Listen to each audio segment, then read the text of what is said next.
राय के मुताबिक आजम स्वाति का कौमी शनाख्ती कार्ड भी मुअत्तल किया जाएगा। एहतशाम अली से मजीद तफसीलात जानते हैं। जी एहतशाम, बताएगा क्या क्या फैसले किए गए इस तनाजुर में? बिल्कुल, आजम स्वाति केस के हवाले से ये बड़ी अहम खबर है।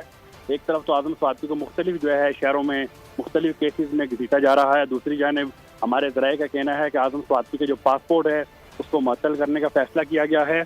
आजम स्वाति के जो कौमी शनाख्ती कार्ड है उसको भी मुअत्तल करने का फैसला किया गया है।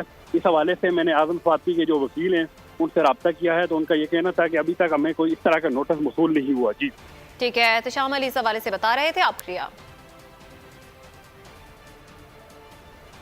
आपको बता रहे हैं कि आजम स्वाति के हवाले से शहबाज सरकार की जानिब से इंतकामी कार्रवाइयां जारी हैं और अब उनके पासपोर्ट के साथ साथ कौमी शनाख्ती कार्ड को मुअत्तल करने का भी फैसला किया गया है। एफआईए की सिफारिश पर नादरा कार्रवाई करेगा, ऐसा कहना है ज़राए का। आजम स्वाति पर शहबाज सरकार के जुल्म की इंतहा हो गई, एक सूबे से दूसरे सूबे मुंतकिल किया गया, इंतकामी कार्रवाइयां ताहा जारी हैं। एक और जुल्म ये कि पासपोर्ट के साथ साथ एनआईसी भी मुअत्तल किया जाएगा।